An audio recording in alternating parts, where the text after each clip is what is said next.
Alright, so a while back ago I was redoing my exhaust and I decided to just gut out my catalytic converter. I just took a big bar in there, chunk it around, poured out all the catalytic stuff. And it seemed like a good idea at the time. Now I don't have to worry about my catalytic converter plugged up, which I kind of thought was the issue at the time. But now my Jeep is running rich because my O2 sensor is not sensing any catalytic conversion going on. How do I know my Jeep is running rich? Well, it does this. Pardon me, but would you happen to have some Grey Poupon? And please don't park me next to a Honda. And I didn't use a scan tool, but I have this. Yeah, I can just smell that my Jeep is running rich. Nick, what's that smell? Not me, it's my Jeep. So a couple of people suggested, and a good friend of mine suggested, no O2 spacer. Put this in the catalytic converter or the pipe where the O2 sensor is, and put the O2 sensor in there, and it should trick the O2 sensor into getting a better reading, thus making it not as rich.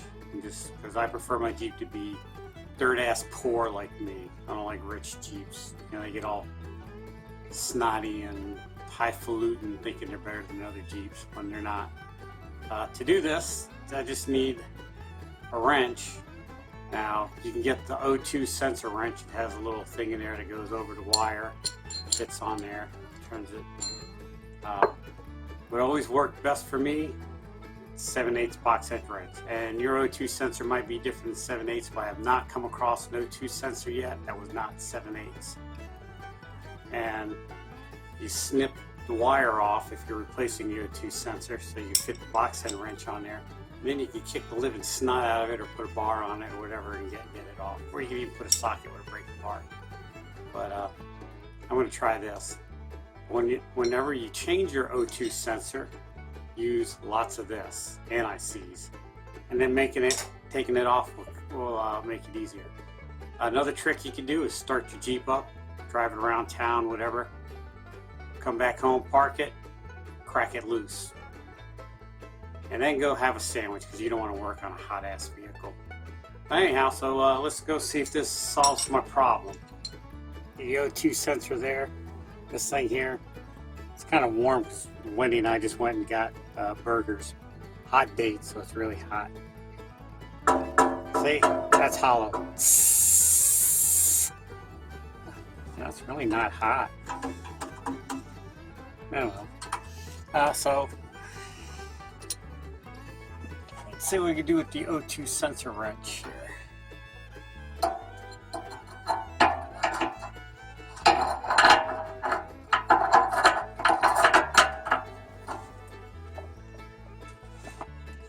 I'm pulling this towards my face.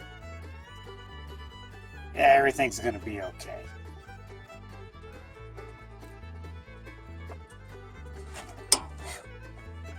That's on there.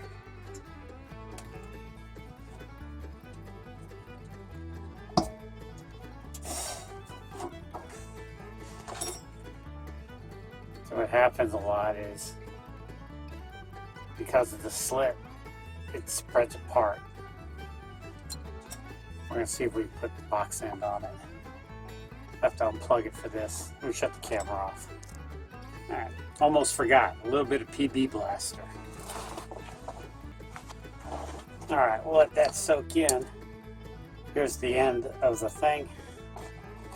My O2 sensor. And I can't quite fit a wrench on it. Because these little nubs all over. It. So I'm just going to shave those off with a knife. It shouldn't hurt the, I don't know why they're on there.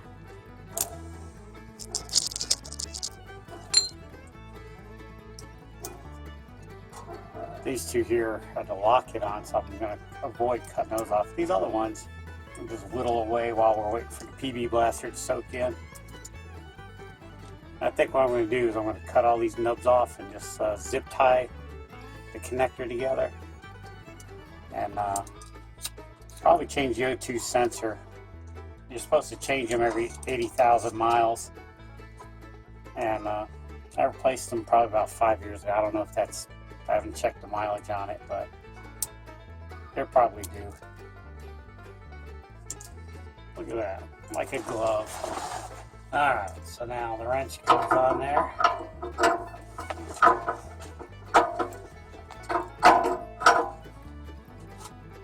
Let's see.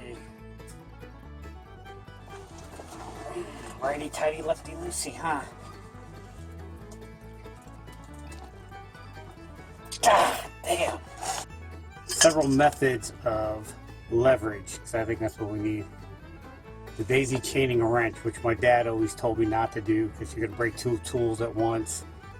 And it's a shame he's not around, because I did have it fail one time and only one wrench broke. They didn't come on, man. Anyhow, make sure you have lifetime warranty on your tools when you do this.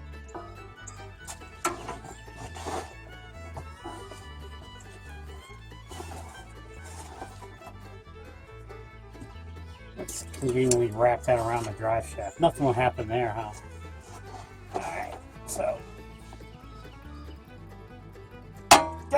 Success. Ha!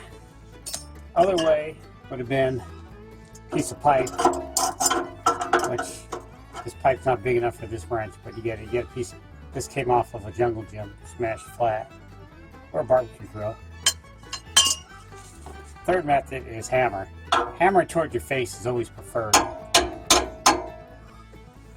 Or, last ditch effort,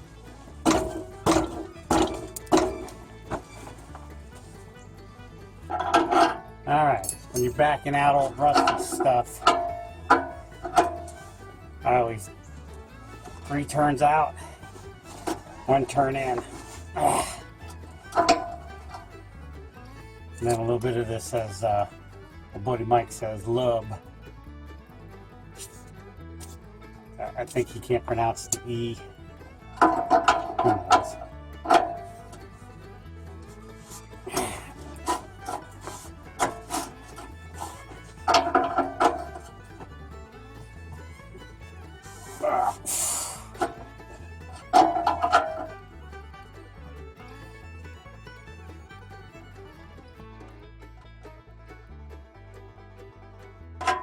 Ta-da! It is out. Alright, I think what I'm going to do, anti-seize, which my anti-seize is my tripod right now, so let's switch it out with the PB Blaster. Yeah, so my PB Blaster / tripod. And just get this stuff on there.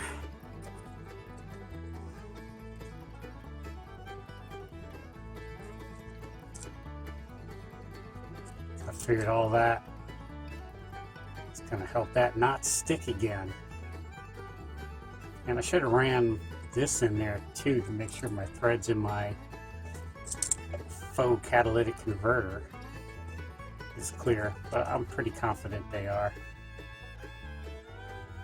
I'm just going to slather on that. And just screw it back in. And just screw it into the bung.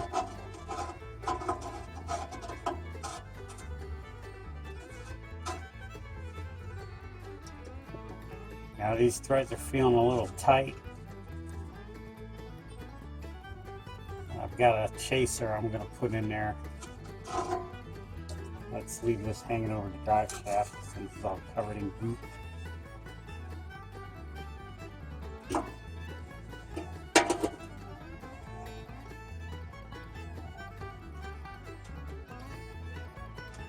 I don't know. I don't know what's going on. Ah, there we go. No, it's still feeling a little tight. I'm gonna clean those threads up and we'll see what we can do with it. Should have brought a rag too. All right, so there you go. It's been a couple of days. It seems to help. Other things that will make your engine run rich.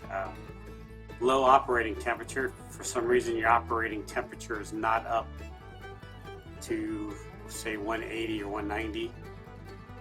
You're going to run rich. Dirty throttle body, maybe. Injectors. There's a bunch of reasons, but if you think your vehicle's running rich, first thing you do is get one of these cheap scan tools you plug in and hook up to your phone and monitor your engine. I bypassed all that because, well, I'm old school. I go by this. This right here tells me my Jeep is rich. I'm not rich, but my Jeep is. If your engine is running cold, you got to figure out why. Usually it's the thermostat stuck open. If that's not the case and it's just running cold, with every Amazon order, they send you a coolant adjustment device, which is cardboard. Just take a piece of cardboard. It doesn't have to be huge, and just stick it in front of your radiator. Not in front of your air conditioner condenser, but in front of the radiator, in between that, whatever. But that'll stop some of the airflow and that'll raise the temperature up. But be careful when you do that. You don't want to overheat your Jeep because they like to run hot, but too hot and they melt. Believe me, I know. All right, thanks for watching. Don't forget to hit subscribe. If you like the video, give me a thumbs up. If you don't like it, give it a thumbs down. Leave a comment down below. I love hearing from you guys. Please leave a comment. Everybody leave a comment, even if you just say, "What's up?" If you're watching this video, you're probably going to rush out and do this repair. But if you got some time to kill, check out this video. It's one of my favorite. Or you can just check out this one down here. And thanks for watching. I got to kill 20 seconds because YouTube doesn't put the video, won't put the little video displays up until 20 seconds till the end. So if you're watching this, I had to drag it out.